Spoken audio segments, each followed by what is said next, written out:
Alright, welcome to another session of Greek Myths. I apologize that I was not here the previous Sunday. I was out of town for Labor Day, and then I was off yesterday from my normal time due to being sick and generally not being in the best mood to be talking to people.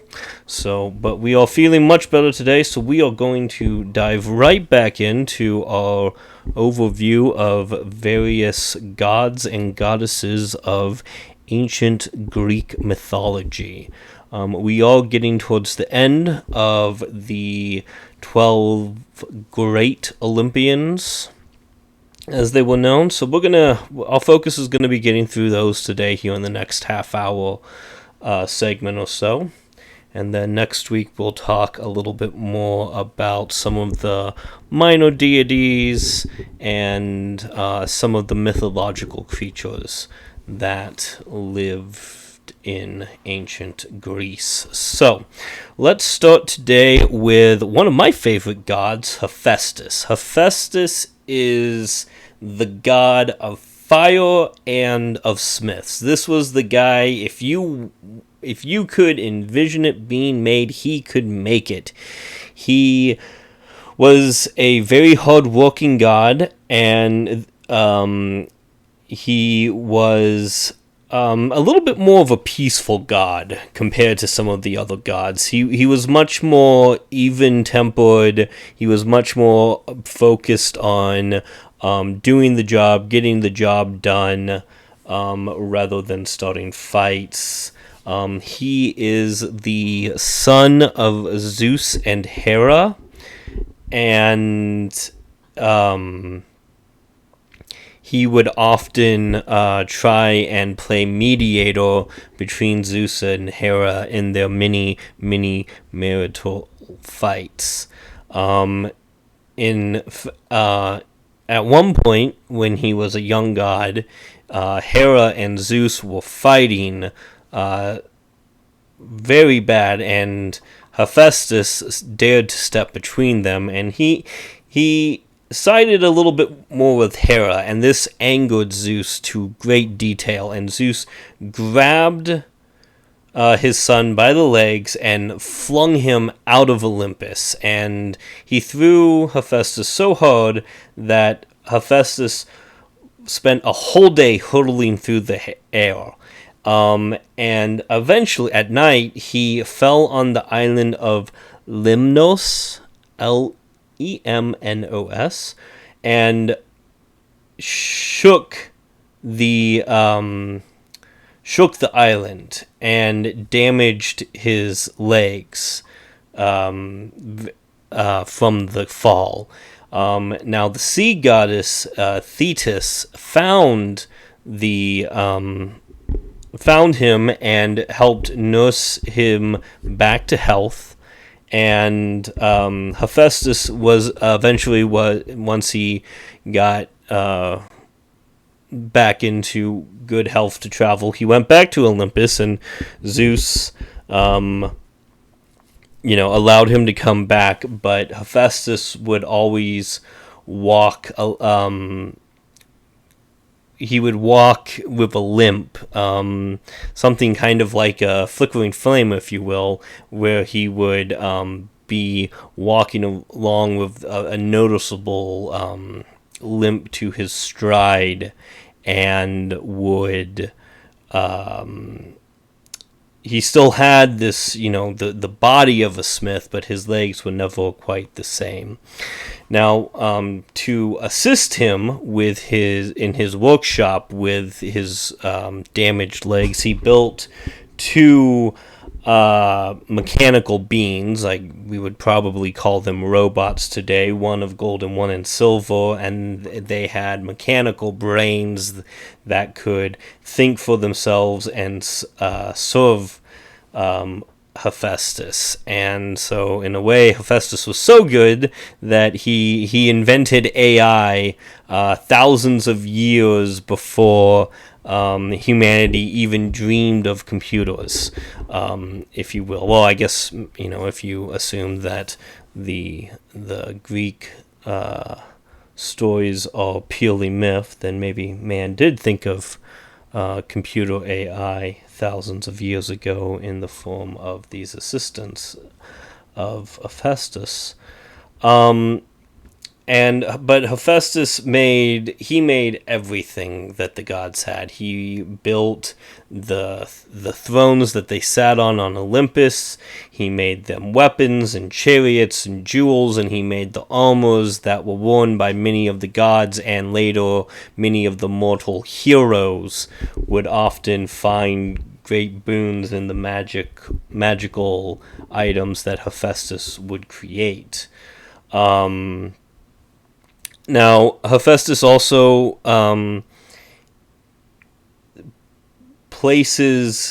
was associated, as the god of fire, was associated with volcanoes.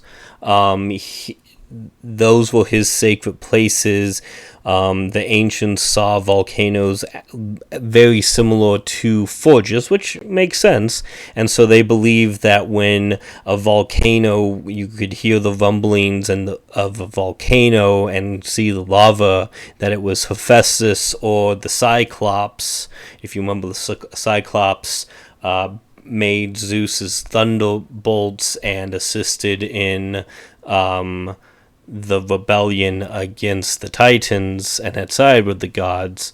And the Cyclops worked with Hephaestus to build these, all these wondrous things. Now,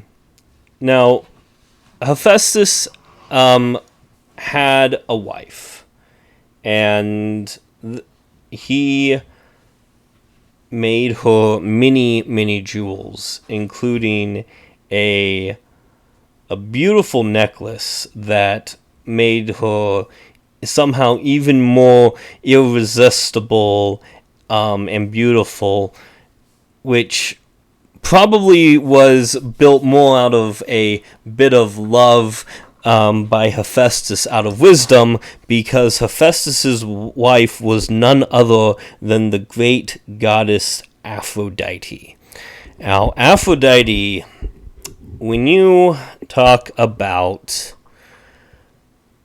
Greek gods, Aphrodite is behind many of the great tragedies in the old Greek tales.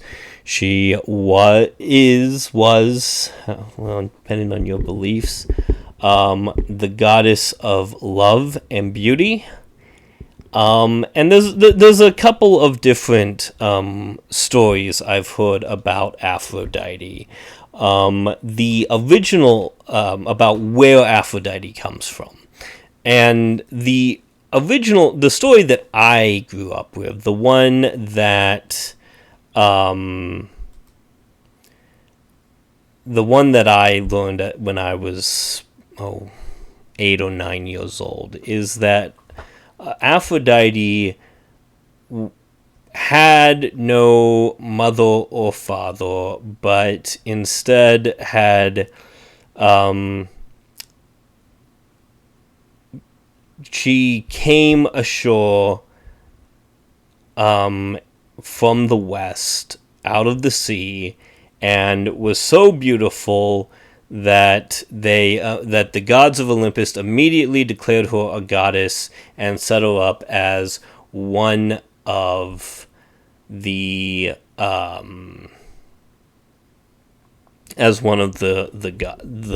great goddesses and gods of Olympus. Now that's one story.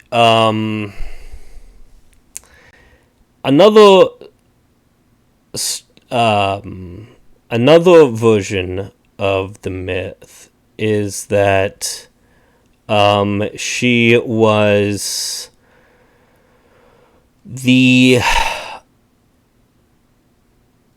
and this is a little bit more adult in nature for anyone with younger listeners. You might want to skip ahead a few minutes.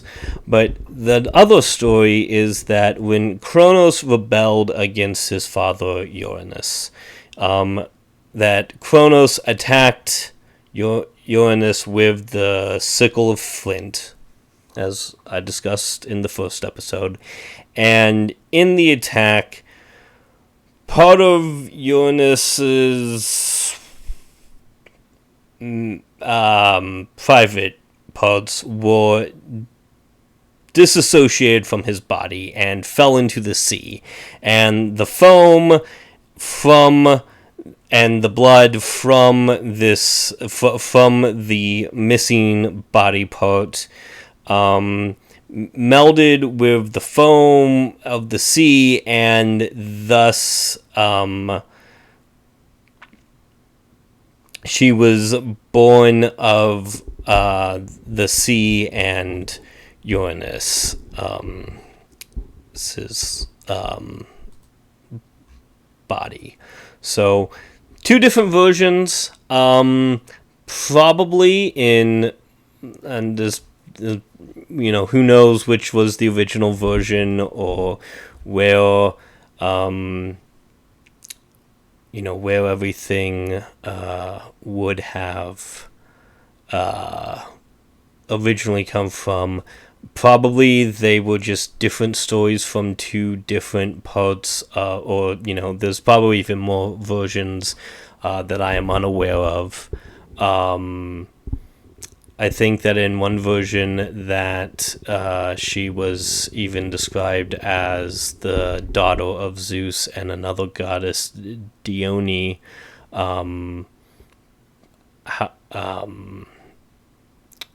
which Dione was a ocean nymph, an oceanide,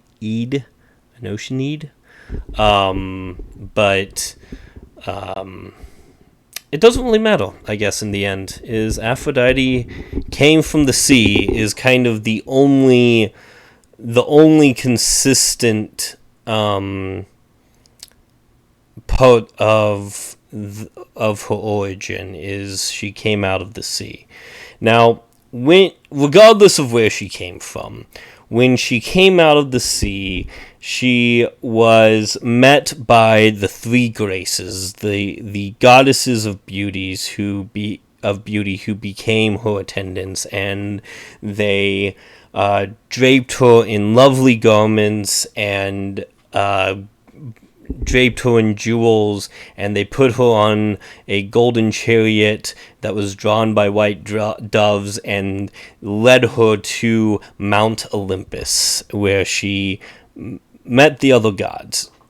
Now, immediately Zeus knew there was going to be a problem, because here he has this newly formed goddess, one way or another, who is the most beautiful creature that any of them have ever seen, and Zeus knows that everyone's going to want this goddess as their wife, and they're going to fight over her, because that's what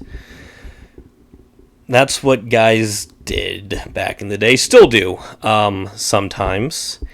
And so, to prevent the fighting, Zeus makes an executive decision as the king of the universe, and he gives Aphrodite's hand to Hephaestus, who is a steady god. He as I said, he's a very peaceful god. He does not give in to bad judgment, but as I mentioned before, he was so taken by this beautiful goddess that he made her this necklace and this girdle that made her so irresistible that nobody could, not that she had any trouble with this.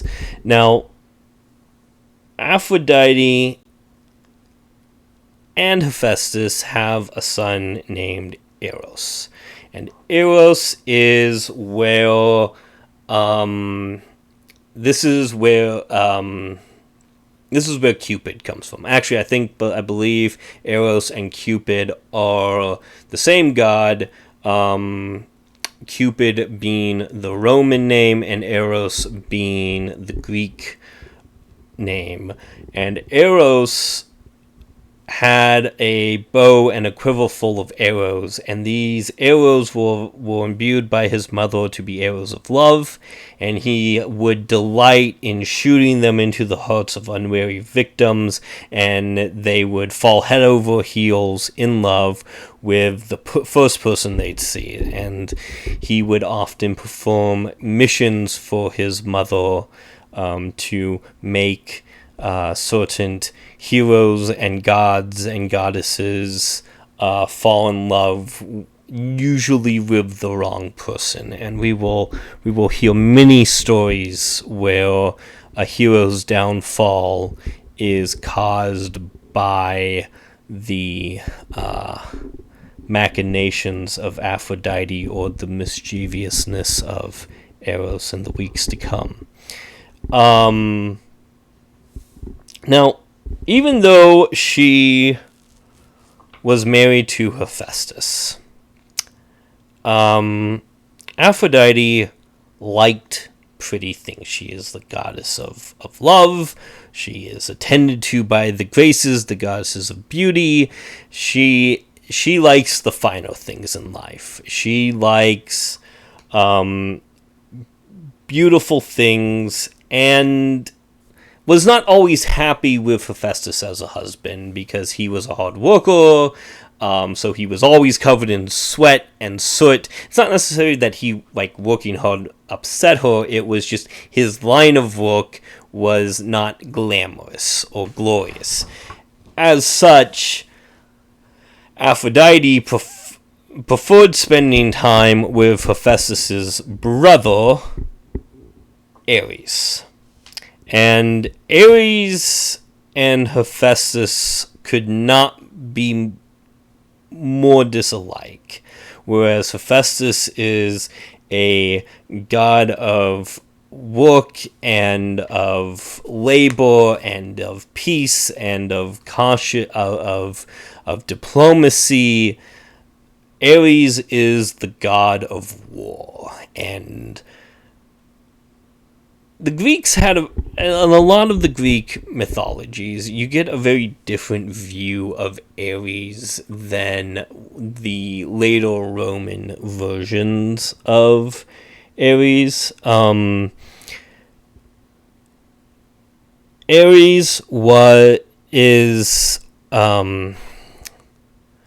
he is a god of war, and he delights in combat and fighting and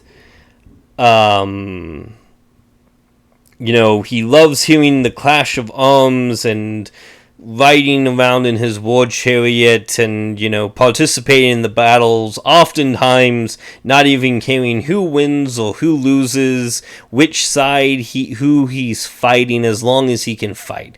But Ares is also, in the Greek traditions, something of a coward and a braggart. He would often get into fights, and even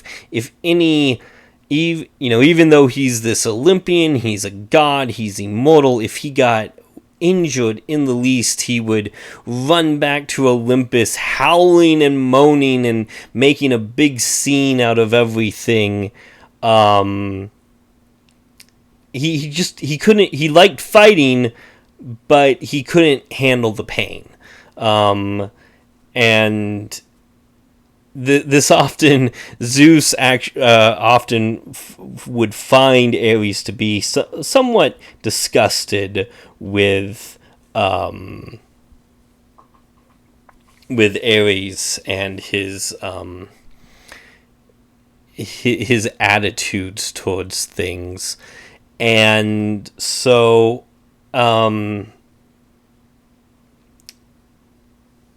Ares was accompanied by the spirit Eris, Eris, who was the spirit of strife.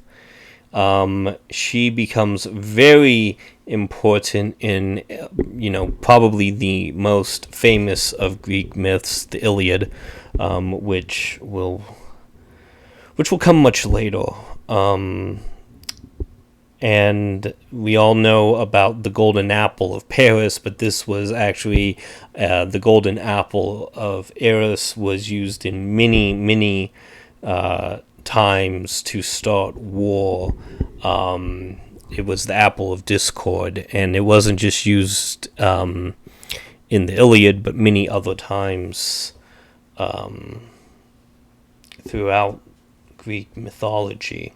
Now, Aphrodite, of course, liked him because he was this big, bold, strong, liked Ares because he was this big, bold, strong god, and she found him quite attractive. The other gods generally had, like Zeus, had very little patience for Ares' bragging style and cowardness, especially. Did I mention Ares is the son of Hera and Zeus, but he especially was disliked by Athena, even though they are both gods and goddesses of war, whereas Athena is much more of a general and strategies and tactics and defense of the cities. Ares is much more of the bloodshedding and brawn and just brute force tactics.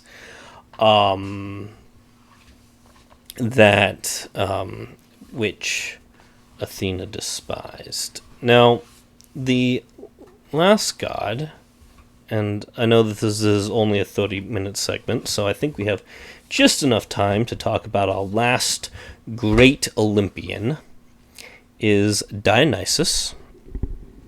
And Dionysus is he is a fun god. Quite literally, because he is the god of wine and general merrymaking.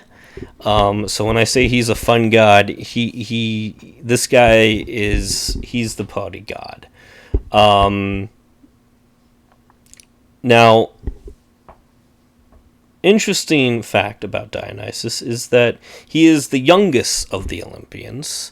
I believe Hermes and then Dionysus is how it kind of goes. I don't have an exact timeline of oldest to youngest. I should look that up someday. But Dionysus is the youngest, and he is the only god especially of the Great 12, whose mother was purely mortal, and his father is Zeus.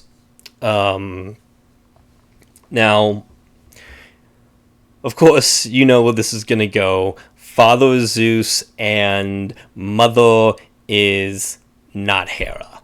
And we've heard many stories already about Hera's intense jealousy of the many lovers and other wives of Zeus. Now, Dionysus's mother was a beautiful princess called Semele. Semele? Semele. Semele? I don't speak Greek. And shortly after Zeus and this princess started their affair, Zeus was away, and Hera disguised herself as an old crone, which was a favored disguise of many of the Greek goddesses, was this old crone disguise, which, if you remember, Athena used a similar style of disguise when confronting Arachne. Hera uses it several times, probably because no one who would expect, there's a beautiful, great Greek goddess to be a wizened old crone. And so Hera comes and visits Dionysus' mom. This is before Dionysus is born. And Hera starts to talk to the princess and pretends to be very friendly, and then asks why her husband isn't home and what kind of man he might be. Now, Semele, in maybe not the wisest course of action, boastfully claimed that her husband was none other than the great Zeus himself, the god of Olympus. And the old woman, Hera, craftily says, How can you be so sure? It is said that Zeus has many wives, and thus many husbands could be claimed to be the Lord of all creation. And what proof do you really have? Now, Semele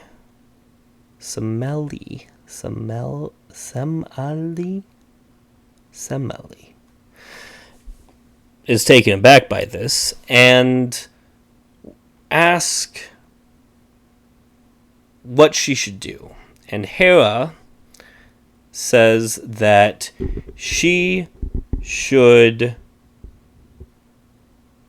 insist that when her husband returns, that he should reveal himself in all of his glory and splendor. Soon after this, Hera leaves, and the poor young princess is left alone to ponder what she should do. And when Zeus returns, she asks him to grant her a great boon, a great wish, and Zeus loves this girl, and he swears by the river Styx to fulfill any wish that she might have. And she then, of course, says, "Show yourself in all your splendor and glory," as she was advised to. Now, Zeus immediately begs her to change her mind. Anything else but this, because he knew that no mortal eyes could bear the sight of Zeus in all of his splendor and glory, for even a glimpse of the thunder god for a moment would be brighter than a 1,000 suns, would burn her eyes out and pretty much instantly kill her. Very horrible. But Hera had done her job well and had planted that seed of suspicion deep in the princess's mind, and she refuses to change her wish. And Zeus is then forced to keep his promise, for he had sworn by the river Styx, which is the most solemn oath that a god could give.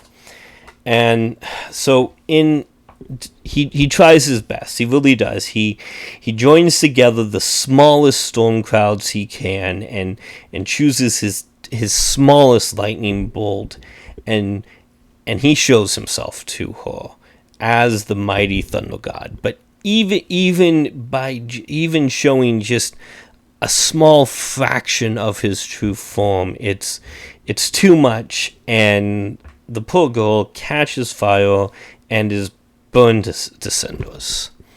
And Zeus can't do anything to save her, and she goes down to Hades as a ghost, is led away by Hermes. Now, without being able to do anything to save her, Zeus does manage to rescue her unborn child, and sews this unborn child into the skin of his own leg, And so just imagine that, if you will, for a second. I really image just sewing a child into your leg and carrying it around until it's ready to be birthed, which is in all likelihood why Dionysus, who, even though his mother was mortal and usually in such relationships between a god and a mortal, the offspring would be considered a demigod, not fully immortal, but often with some sort of extra superpowers, super strength, like Hercules, being mostly invulnerable, like Achilles was, being extra smart, extra, usually they get like one or two features of their god parent, but they're not usually immortal gods. But Dionysus spends a good portion of being a fetus inside Zeus and getting that extra nourishment off of a god directly. Which I suppose makes Zeus a little bit, Zeus's leg akin to a seahorse, now that I think about it. Something to ponder. Now, Zeus knows who's behind all of this. And he knows that it's Hera. And he also knows that just because Semele, even reading it on Wikipedia, like looking at the pronunciation on Wikipedia, it doesn't help. He knows that Hera's not going to just let it go. She's not going to be happy about yet another one of Zeus's children running around. And so when Dionysus is born in secret out of Zeus's leg, the Zeus gives Dionysus to Hermes, who, of course, we all know that Hermes is the messenger, the god's messenger and general errand person, but is also the most clever and crafty of the gods. And so he gives this newborn to Hermes and tells Hermes that to hide the boy away from Hera. Now, Hermes, of course, knows all about, from his own birth story, knows what this means. And so he carries Dionysus to a faraway valley called Nysa and left him in the care of a band of nymphs called the Maenads.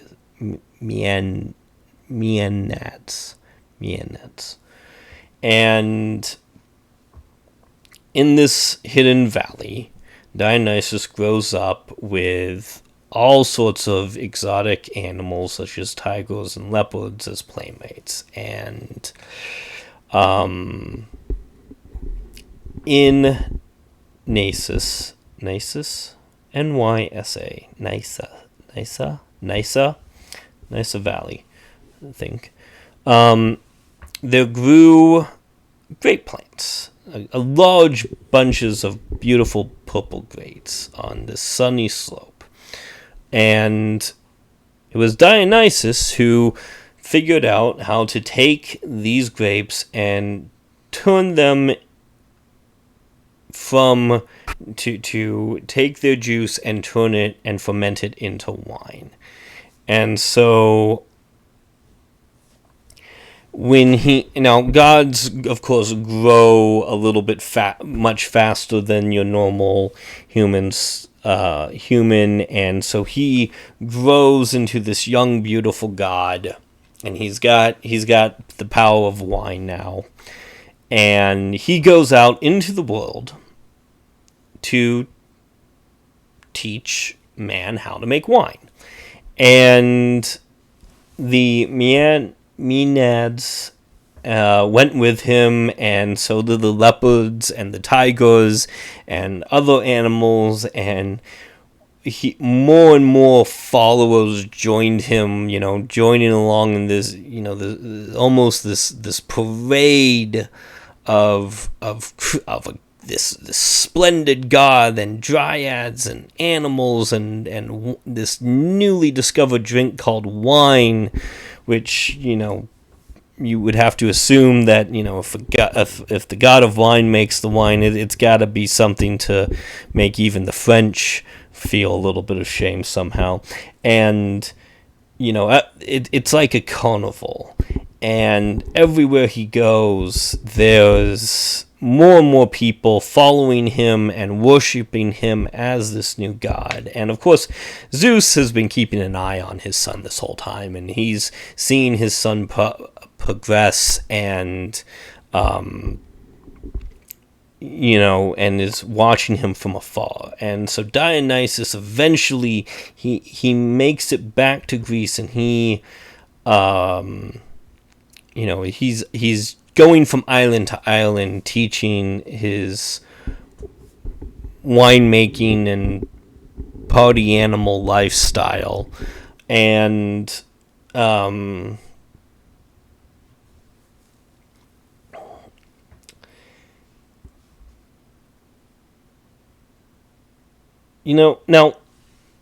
Dionysus is this winemaker, and he likes a festival and a party, and so he's a very kind god. In fact, even before he reaches Olympus, he was once out asleep on a beach, and some pirates came by, and they saw this youth in this rich purple clothing, and kidnapped him, thinking they would fetch a large ransom.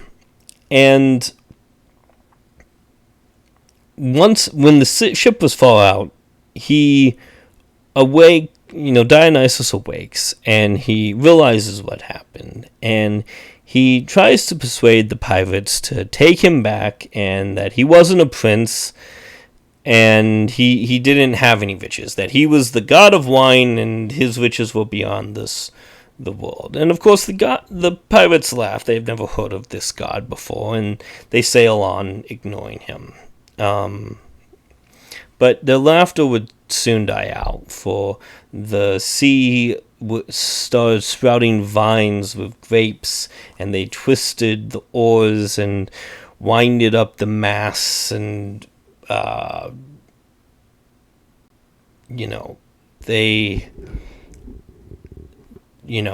the ship is consumed by the grapevines that Dionysus has summoned. And he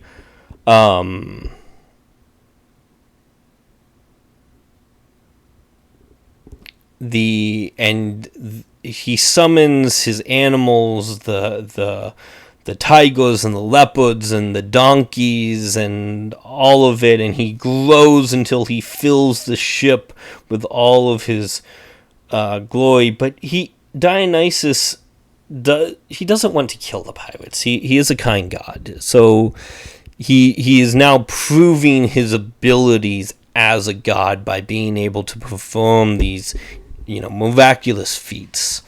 And the pirates leap into the ocean, and of course, they're far out to sea. There's no land for them to swim through. But as I said, Dionysus is a kindly god, and he changes the pirates into dolphins, and this is why dolphins are very human-like in their nature, in their expressions, in their attitudes. I don't think that there was a way for the ancient Greeks to know this, but dolphins are, the more we've learned about dolphins in the centuries since these stories were originally told, we've learned more and more that dolphins really do share a lot of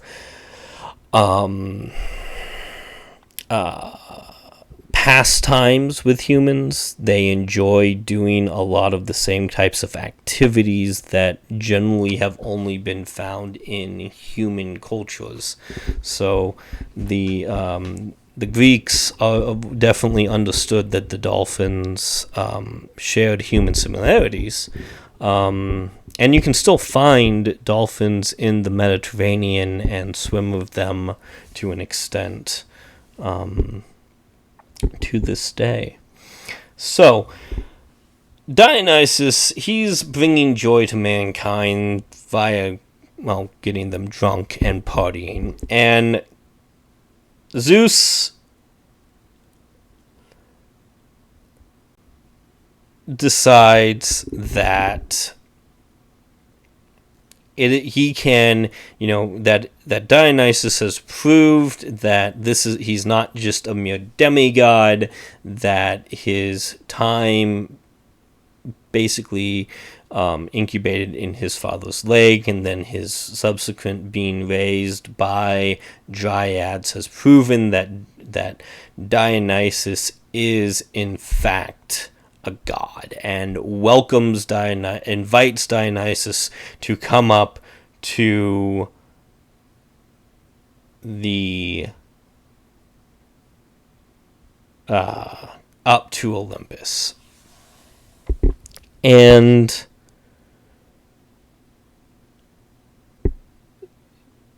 so sorry. Okay, so Dionysus comes up, and Hera knows who this is, and she is angry, of course, and she refuses. She states haughtily that she is going to not share a hall with the son of a mortal woman. And Zeus is angry at this and pounds his fist, but Hera doesn't relent. But Dionysus, as once again, he comes up and he knows, and Dionysus knows that there is conflict here, and he offers the first glass of wine to Hera. And this is the first glass of wine, of course, brought to Olympus. And he offers her the finest wine that he has. And Hera takes a drink of it. He offers it in the respect and in the spirit of hospitality. And remember that in ancient cultures, every ancient culture has this idea of hospitality, of gift giving, and to reject or refuse a gift of hospitality would be a major profile. And so Dionysus, he gives Hera the first glass of wine that any of the gods have had, and she drinks it, and of course it is the most splendid thing she's ever tasted, and this moves even her heart to accept Dionysus into the fold of the great Olympians. And this is how this is how all of the Olympians came to be. Now, I do have to. I just remembered, and I feel terrible, and I hope that there will be no vengeance brought upon me or my home for this. There is one goddess who I have not brought up, and it's not that it's because she's unimportant. I think I did mention her in the list of the original children of Kronos and Rhea, but the last goddess is Hestia, and she is the eldest daughter, eldest sister of Zeus, and she is the goddess of the hearth, Of the Olympians, she does not have a throne, for she tends to the hearth in the center of the great hall, and she is the goddess of the home. So she was very important to the Greeks, I think, in many respects. However, she does not come up in a great many of the myths and legends that I am aware of. I should maybe do some more research on Hestia and maybe some of the myths involving her. But since I haven't really learned any, I neglected to really mention her. But since I don't know any stories about her, she didn't take up a whole lot of time. So Hestia is also a goddess, but I think that might be the last time I really mentioned her. So, alright, well, this is going to conclude our session for today. The video will be uploaded to YouTube as always in the next little while. I hope you enjoyed learning more about these gods and goddesses, and next week we will get into some of the other beings and gods and titans and mythological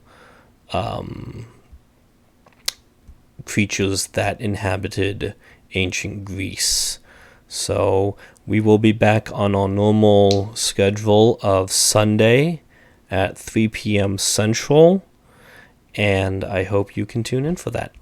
So have a good day.